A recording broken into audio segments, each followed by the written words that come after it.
Shalom et Asté à vous tous qui suivez votre chaîne bien-aimée ZTM Télévision à travers le monde. Je vous souhaite le bienvenu dans votre émission. Tant aimé, les cieux diffusent les informations. Voilà. Une fois de plus, nous sommes là devant vous pour vous parler de la part de l'Éternel.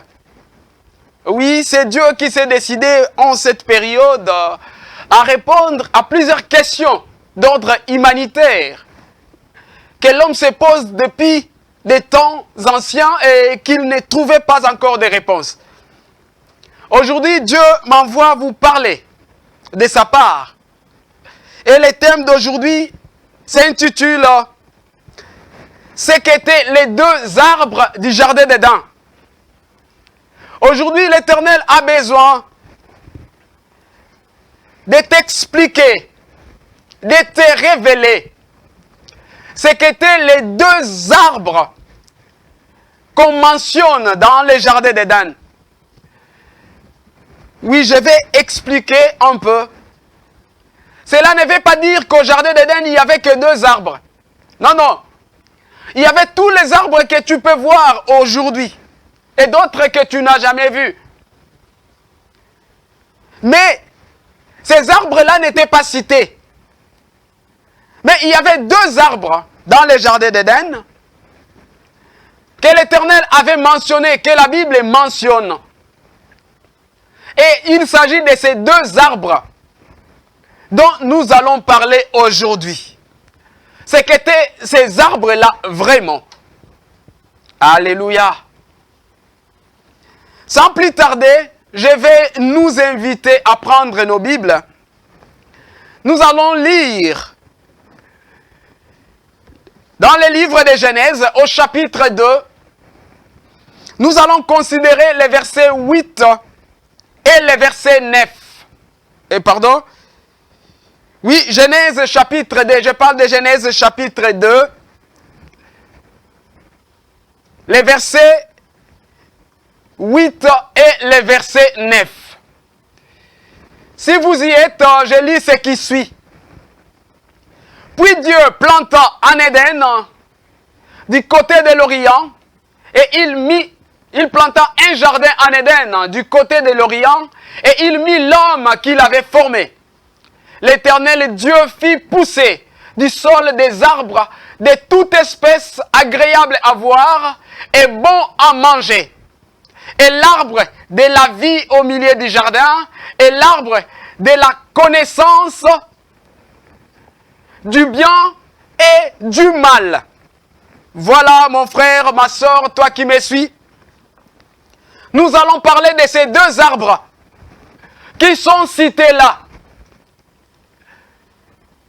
Ce passage nous montre que dans les jardins d'Éden, Dieu avait mis beaucoup des arbres. Et ces arbres-là étaient beaux à voir. Ok? Et ça produisait des fruits bons quand on en mangeait. Mais Dieu nous amène au milieu du jardin. Il nous dit au milieu du jardin d'Éden, il y avait deux arbres. Il y a un arbre dont on parle peu, mais qui était bon pour l'homme, l'arbre de vie. Mais il y a aussi un autre arbre dont on parle beaucoup, qui était aussi au milieu du jardin. Voisin de l'arbre de vie, c'était l'arbre de la connaissance du bien et du mal. L'Éternel a besoin à ce que tu saches, puisqu'il a insisté, avant que je commence à développer cet enseignement, Dieu a besoin à ce que tu saches que ce qui est écrit dans les livres de Genèse, ce que Moïse a reporté dans les livres de Genèse, n'est nullement un mythe, encore moins un conte juif. Le Seigneur dit, ce ne sont pas des anecdotes que tu lis dans les livres de Genèse. Mais par contre, il s'agit des choses vraies, des histoires vraies est réel, que Moïse a écrit par inspiration de Dieu. Alléluia. Aujourd'hui, je suis bien placé pour comprendre ces choses. Puisque de manière que Dieu a procédé avec Moïse, Dieu est en train de me parler. Je suis en train d'écrire. Et ce que j'écris, ce sont des dictées de Dieu. Et Dieu a besoin à ce que tu considères les choses qui sont écrites dans la Bible. Les histoires racontées, l'autre, surtout dans les livres de Genèse. Il ne faut pas en donner des formes selon toi. Mais il faut que l'homme puisse croire, puisse accepter ce qu'il lit, telle la parole de Dieu, qui veut dire la vérité, sans pour autant en tordre les sens. Dieu m'envoie te parler de ces deux arbres. Ça se trouvait dans les jardins d'Éden. Aujourd'hui, beaucoup de gens se posent des questions. C'est quoi les fruits qu'Adam et Ève ont-ils mangé? C'était quoi l'arbre? Et il y a des ceux-là qui disent que c'est un arbre imaginaire. Puisqu'on est en train de chercher cet arbre parmi les arbres qui se trouvent ici sur la terre. Voilà les récits que Dieu m'a donnés pour toi. Dieu t'a dit aujourd'hui que Éden ne remplissait pas toute la planète Terre. Quand Dieu a créé la Terre, l'autre, il a créé à la même époque que toutes les planètes qui existent actuellement. Mais il s'est décidé, plus tard, à y mettre l'homme. À ce moment-là, Dieu a commencé à faire des choses ici sur terre qu'il ne faisait pas ou qu'il n'avait pas fait dans d'autres planètes. Dieu a commencé à créer. Il a mis les conditions favorables sur la terre pour permettre à l'homme de vivre avant de créer l'homme. La Bible nous dit, Dieu est parti à l'Orient de la terre. Et c'est là où Dieu est parti planter un jardin. La terre était une terre paradisiaque. Mais le jardin d'Éden était meilleur que le reste de la terre. Meilleur pour l'homme que le reste de la terre. Et Dieu a mis l'homme à l'intérieur de ces jardins pour y cultiver. Dieu t'a dit, l'homme Adam était dans les jardins pour cultiver ces jardins afin que Éden se répande et remplisse toute la terre. Alléluia. Mais d'où provenait l'idée, l'autre, de créer la terre et de créer l'homme? Toi qui as suivi l'émission de la fois passée, où on a parlé d'un jardin qui se trouve aux cieux, Dieu te révèle aujourd'hui que tout ce que tu vois ici sur terre, c'est une projection physique des choses qui existent spirituellement aux cieux. Donc, la vie sur terre était l'image de la vie aux cieux. Les choses que tu vois ici sur terre, il y en a en esprit aux cieux. Et ici sur terre, ce sont des réels, des physiques. Et ce qui existe aux cieux, c'est en esprit, c'est spirituel. Alors, quand Dieu a créé les êtres spirituels, l'un d'eux s'est rebellé. c'était Satan.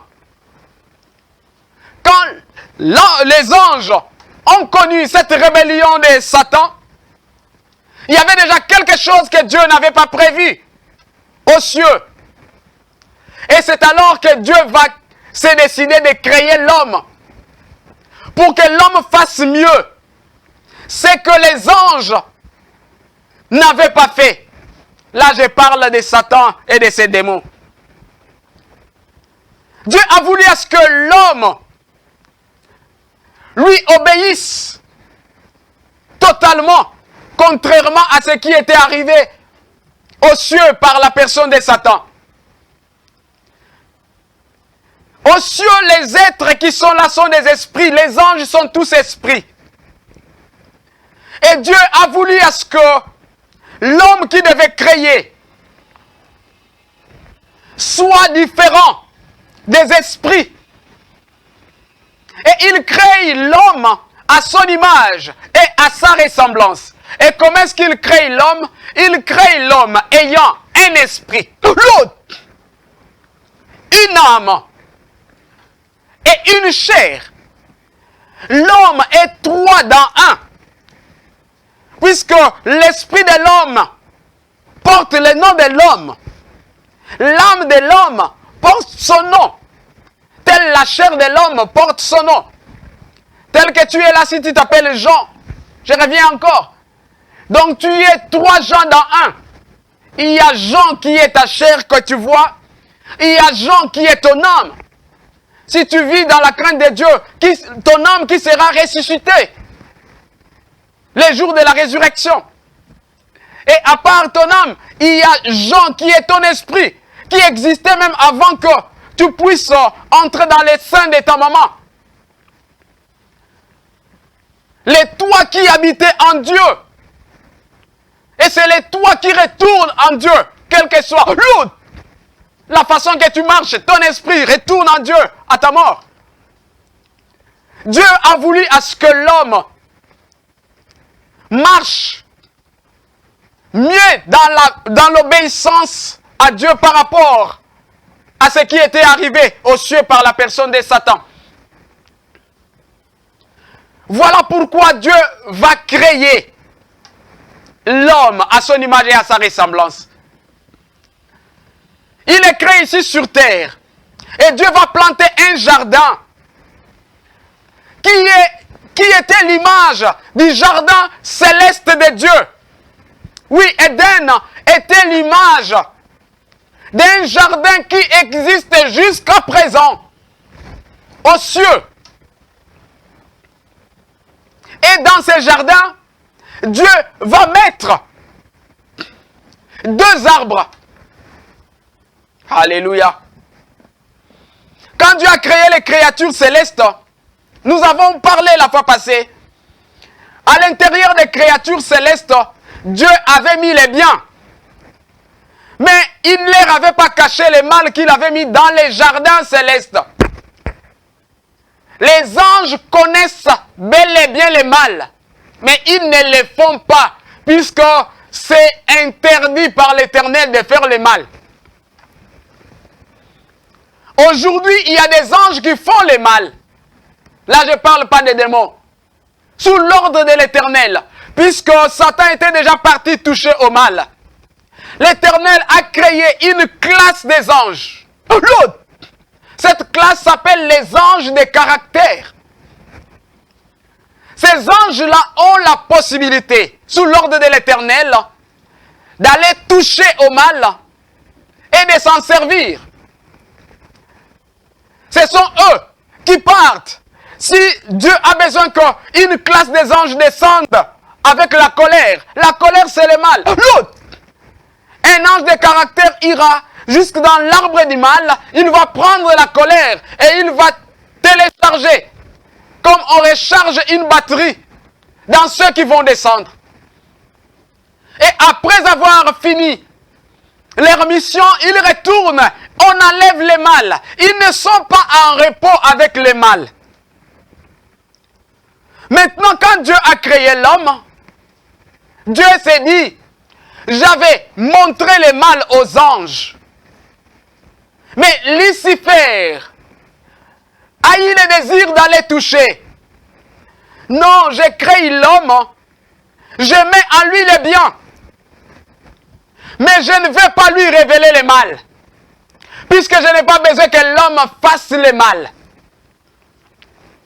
Et voilà la raison pour laquelle Dieu va prendre le mal. Il va le mettre dans un arbre.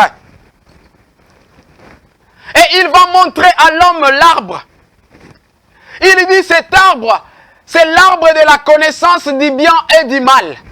Il ne faut pas en toucher. Dieu ne donne pas les détails des mots qui se trouvent dans l'arbre.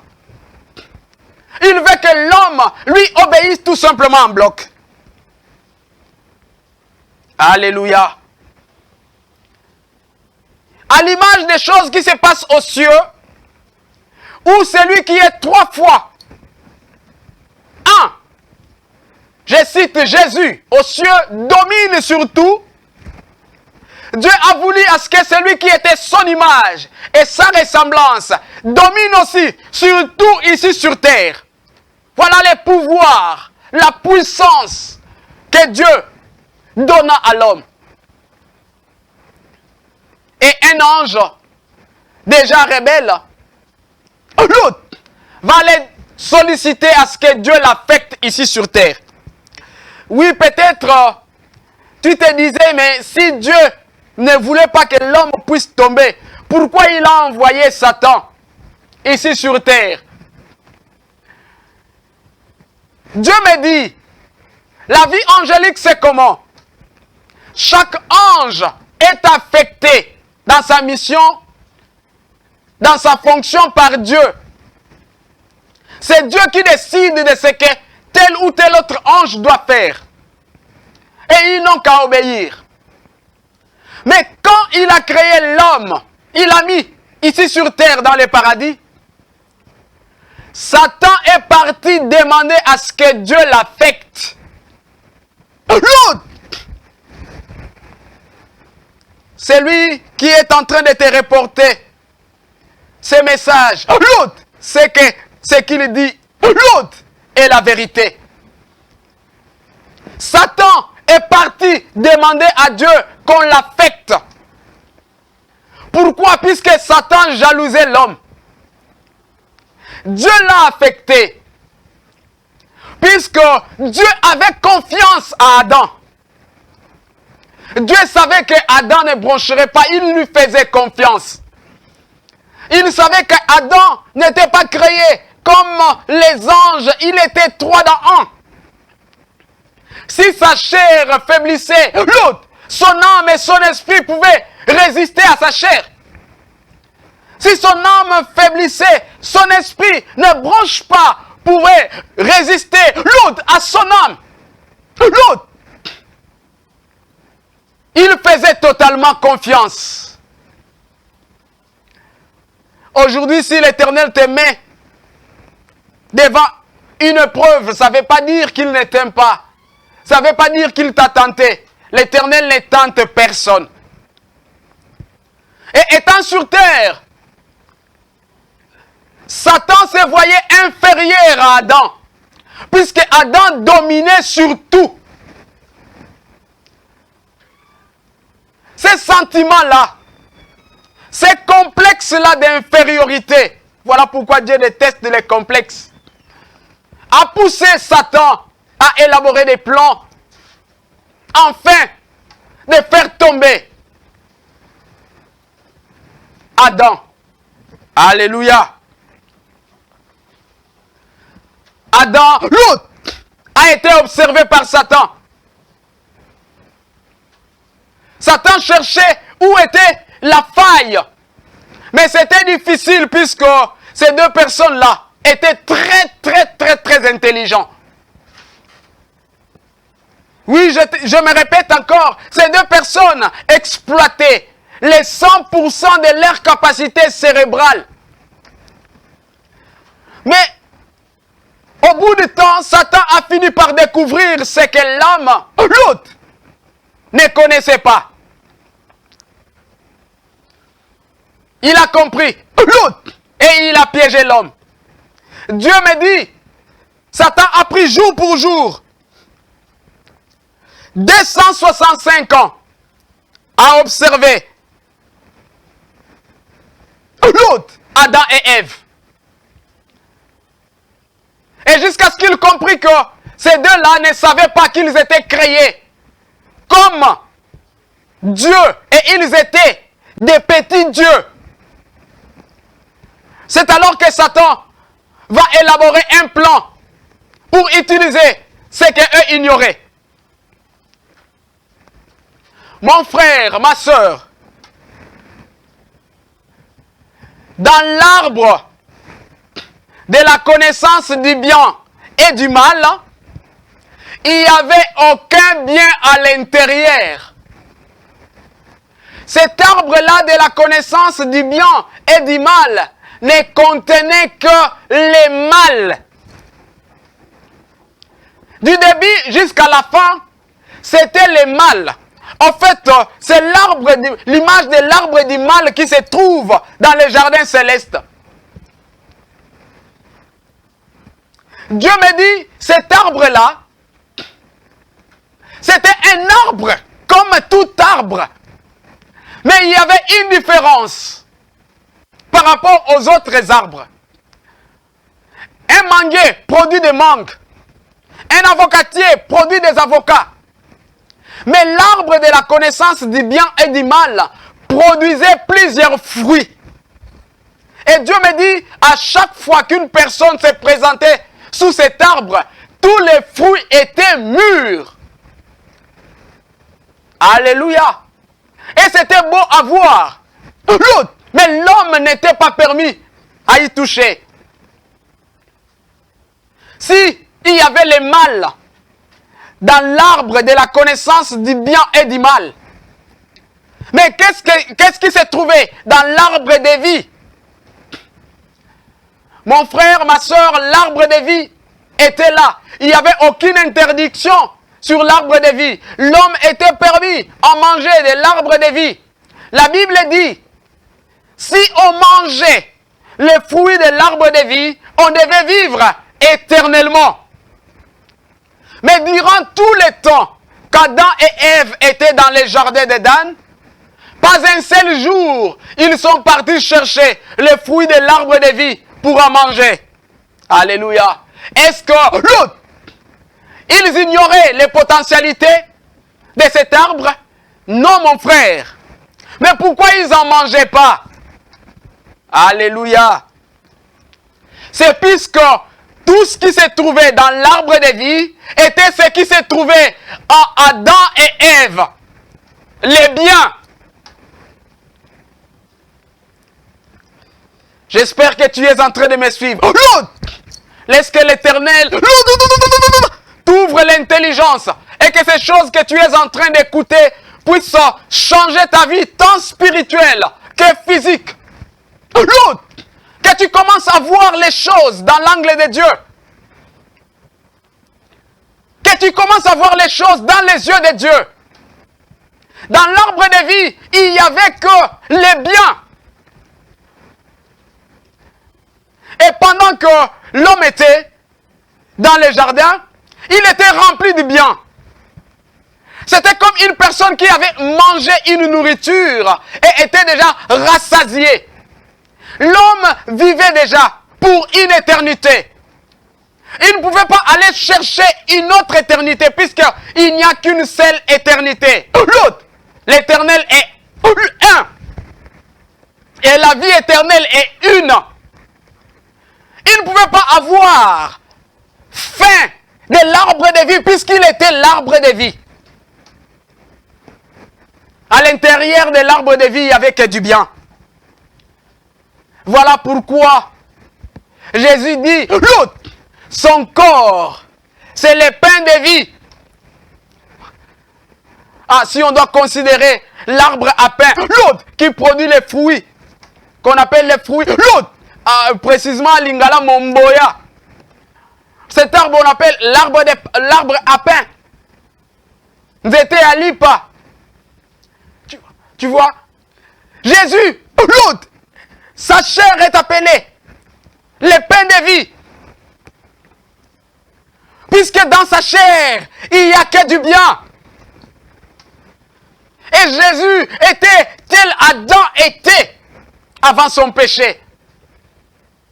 Mais Dieu a pris, il a mis le mal dans l'arbre de la connaissance du bien et du mal. Mais comment est-ce que Satan a pu faire tomber Adam et Ève?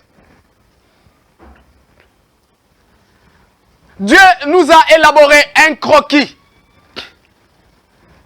que je peux appeler un schéma. Tu vas voir pour te montrer comment est-ce que le diable a procédé. La réalisation va nous afficher ces croquis.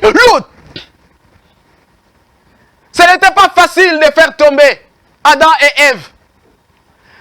C'était des créatures très intelligentes, des personnes très très intelligentes. Mais le diable a commencé par corrompre ce qui était la pensée positive en eux. À l'intérieur de Adam et Ève, Dieu avait mis ce que Dieu a appelé Sintiani, un esprit. Sintiani. Oui, quand le croquis sera prêt, la réalisation sera prête, elle va nous projeter les croquis, tu verras. Dieu avait mis à l'intérieur de Adam et Ève un esprit qui s'appelle Sintiani. Sintiani jouait le rôle de la pensée positive pour l'homme. Et Satan va s'infiltrer pour corrompre Sintiani, donc la pensée positive de l'homme. Pour en changer, pour que ça devienne maintenant la pensée négative. Après la corruption de Sintiani, Sintiani est devenu Swini. Swini, c'est la pensée négative. Et le diable est en train de l'utiliser jusqu'à présent. Voilà. C'est ce qu'il infecte. C'est ce qu'il met au-dedans même des sorciers. Afin de commencer à faire des choses négatives. Voilà ce qui s'est passé. Au début, quand Dieu a créé Adam et Ève, au-dedans d'eux, Dieu avait mis cet esprit qui s'appelle Sintiani. Il jouait le rôle de la pensée positive. C'est comme le rôle que joue la conscience de l'homme actuellement. Et pour changer l'homme, Satan a attaqué Sintiani. Et il a réussi à changer Sintiani en Swini. Swini, c'est la pensée négative. Et Sintiani, c'était la pensée positive. Les Swini, il y en a de plusieurs formes. Satan l'utilise maintenant selon l'autre. Ce que fait la personne que lui a besoin de séduire. Et maintenant, quand Sintiani est devenu Swini, une pensée négative, c'est alors que Satan va proposer à Ève, ok, de manger. Alléluia. Dans Jesus, dans l'arbre de la connaissance du bien et du mal, il n'y avait que les choses que Dieu ne voulait pas que l'homme connaisse. Les mal. Depuis le jour où l'homme a mangé les fruits de cet arbre, les choses qu'il ignorait, les choses que Dieu ne voulait pas qu'il sache, qui n'étaient pas de bonnes choses pour lui, qui ne pouvaient pas l'aider à vivre éternellement, ont été connues de l'homme. Mon frère, ma soeur, ces jours-là, Satan a poussé Ève à consommer un fruit. Le Seigneur me dit, le premier fruit, les fruits que Ève a mangés les jours de la tentation, les fruits que Ève est partie toucher au jour de la tentation, l'autre étaient les mêmes fruits que Satan avait consommés en premier aux cieux. Ces fruits-là, ce n'est pas la sexualité. Aujourd'hui, tu sauras le nom de ces fruits. Les fruits que Adam et Ève ont mangés en premier, les fruits du mal qu'ils ont mangés en premier, ce n'est nullement la sexualité. L'autre. Mais par contre, c'est la convoitise. Alléluia. Ainsi te dit l'Éternel. Lord Jesus. Le premier fruit du mal que l'humanité a connu n'est guère la sexualité. Par contre, ce n'est que la convoitise. La convoitise est un mal. C'est le premier mal. Alléluia. Que le diable est allé toucher aux cieux. Et il savait que si l'homme touchait à la convoitise, il prendra les goûts de tous les mal qui étaient dans l'arbre. Mon frère, ma soeur, quand Dieu a créé Adam et Ève, il leur a dit, soyez féconds, multipliez, remplissez la terre. Il n'y avait pas un autre moyen pour que ces deux-là puissent se multiplier, puissent remplir la terre, si ce n'est l'accouplement. Notre Dieu ne piège personne. Il m'a dit, à une chose donnée, la responsabilité est moindre. Mais à une chose confiée, l'autre, il y a toujours l'autre des justifications. Mais là, à l'homme et à la femme, Dieu avait donné l'autorisation. Il n'y avait rien pour se justifier. Alléluia. Il y a eu un fruit qui a été consommé. Le mal est représenté tel un arbre. Pardon? Oui. Le péché est représenté tel un arbre. L'autre. Ayant plusieurs mots à l'intérieur. L'arbre de la connaissance du bien et du mal. Chaque fruit représentait un mal donné. Il y avait des fruits qui représentaient la fornication. Il y avait des fruits qui représentaient les vols. Il y avait les fruits qui représentaient les mensonges. Plusieurs fruits étaient sur cet arbre. Mon frère, tu vas me dire, mais comment est-ce qu'on doit représenter les mal par des fruits? Mais tu acceptes quand même, l'autre, que les biens sont aussi représentés tels des fruits. Je vais nous demander à prendre nos Bibles. Nous allons lire maintenant le livre de Galates, au chapitre 5. Nous allons considérer les versets 22 et les versets 23. Si vous y êtes, prenez vos Bibles. Toi qui n'as pas ta Bible, là, tu notes à côté. Galates chapitre 5. Les versets 22 et les versets 23. Si tu es, je lis ce qui suit. Mais les fruits d'esprit, c'est l'amour, la joie, la paix, la patience, la bonté, la bénignité, la fidélité, la douceur, la tempérance. La loi n'est pas contre ces choses. Alléluia. L'autre, vous savez, la loi est contre quel genre de choses? La loi n'est pas contre ces choses ici que nous avons lues. Mais la loi est contre quoi? La loi est contre les mal. Alléluia. La loi est contre les mal, est contre les péchés. Ici, on est en train de peindre le Saint-Esprit tel un arbre. Alléluia. Mais qu'est-ce qui peut produire les fruits si ce n'est un arbre? Un arbre qui produit quel genre de fruits? Ça produit le bien. L'autre. Un arbre qui produit pour fruits le bien. Rien que du bien.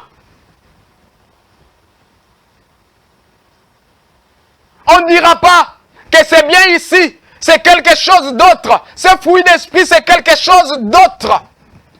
On ne peut pas donner une forme à ces choses que Dieu ne connaît pas. Ayez le respect de la parole de Dieu qui est écrite dans la Bible sous l'inspiration divine. Moïse est venu plusieurs générations après Abraham. Mais qui était Abraham? Qui était Isaac? Qui était Jacob? Si ce n'est des éleveurs. Dans leur lignée, la personne qui a commencé à étudier. Oui, ça a commencé par l'autre, Moïse. Les études que Moïse a faites, c'était des grandes études. Il pouvait écrire. Mais c'est Moïse-là qui n'avait pas des ancêtres, qui pouvait écrire sa généalogie, doit nous révéler les choses qui se sont passées et les noms de personnes qui ont vécu des millénaires et des millénaires avant lui. Peut-être tu vas te dire que dans la nation d'Israël, on racontait aux enfants l'histoire de leurs ancêtres. Alors si on devait raconter aux enfants l'histoire de leurs ancêtres, Moïse est en train aussi de nous donner la généalogie de Caïn, celui qui s'était séparé de ses parents, ok, qui avait pris une voie différente. Les enfants qu'il a mis au monde, là où il était parti, ont été cités par Moïse. L'autre, mais il ne figurait pas dans la lignée où est sorti Abraham. Mon frère, ma soeur, Dieu parle. Il a besoin à ce que tu saches aujourd'hui qu'il parle. Tu puisses chercher à l'écouter. Alléluia. Cherche à écouter Dieu. Cherche à rencontrer l'Éternel. Tel il a parlé à Moïse, il lui a révélé les choses qui se sont passées à des époques que lui n'existait pas, même ses arrière-arrière-grands-parents. Ainsi, Dieu est en train de parler maintenant. Il nous a révélé même les premières personnes qui ont vécu ici, dans ce territoire qui s'appelle la RDC, avant même que les déluges viennent. Dieu est fidèle et sa parole, l'autre, est vraie et la vérité. Nous allons prendre nos Bibles pour lire un dernier passage. Nous sommes comme ça dans le livre de Genèse au chapitre 3. Nous allons lire et voir comment est-ce que le diable a procédé. Genèse chapitre 3, les versets 4, 5, 6 et 7. Je lis ce qui suit. Alors le serpent dit à la femme, vous ne mourrez point, mais Dieu sait que les jours où vous mangerez, vos yeux s'ouvriront et que vous serez comme des dieux, connaissant les biens et les mal. La femme vit que l'arbre était bon à manger et agréable à la vue, et qu'il était précieux pour ouvrir l'intelligence. Elle prit de son fruit et en mangea. Elle en donna aussi à son mari qui était auprès d'elle. Et il en mangea. Les yeux de l'un et de l'autre s'ouvrirent. Ils connurent qu'ils étaient nus. Ayant cousu des feuilles de figuier, ils s'en firent des ceintures. Mon frère et ma soeur, bien-aimé, toi qui me suis, Voici la preuve. L'autre qui n'avait pas du bien à l'intérieur de l'arbre. Le serpent est venu mentir. Mais il a utilisé des demi-vérités. Il dit à Adam et Ève, à Ève, si vous mangez, Dieu sait que vos yeux vont s'ouvrir. Et pourtant, l'autre, Adam et Ève, voyez comment est-ce qu'ils pouvaient voir l'arbre s'ils n'avaient pas des yeux ouverts. Ils voyaient. Mais Satan voulait à ce que Adam et Ève commencent à voir maintenant dans les yeux de Satan et non dans les yeux de Dieu. Alléluia. L'autre, il dit, la femme, la Bible dit, la femme a trouvé que l'arbre était bon pour ouvrir les yeux et pour ouvrir l'intelligence. Elle ignorait qu'elle était très intelligente. L'intelligence, l'autre, faisait partie de lui. Mais il y a une chose que je dois te dire. Cesse de condamner la femme seulement. Les déclencheurs de ce qu'est en train de vivre l'humanité aujourd'hui ne se trouvait pas chez la femme, mais par contre chez l'homme. Quand la femme a mangé les fruits, là où elle était, ses yeux ne s'étaient pas ouverts. Elle n'avait pas connu qu'elle était nue. Elle n'avait pas connu le mal, les langages négatifs. Mais c'est quand Adam aussi a mangé. C'est alors que le mal s'est déclenché. Malgré que Ève avait mangé, l'autre, le mal n'était pas encore chez l'homme. Et quand Adam a mangé, c'est alors que tous les deux ont commencé à voir les contraires. Dans l'arbre du mal, il y avait les contraires de ce que Dieu voulait que l'homme fasse. Ces contraires-là, c'est le mal. L'homme marchait nu, mais ça ne le gênait pas. Les jours où il a mangé les fruits de l'arbre du mal, il a constaté qu'il était nu et que la nudité était mauvaise. L'autre, alléluia, crains Dieu, obéis à Dieu. L'Éternel ne tente personne. Mais il éprouve ce qu'il aime, puisqu'il leur fait confiance. Il sait que l'autre, ils ne les délaisseront pas. Sois béni, mon frère. Toi qui m'as suivi, fuis le mal. Car l'Éternel n'avait jamais voulu à ce que l'homme pratique le mal ou même connaisse le mal. Fuis le mal. Fais le bien. Obéis à l'Éternel.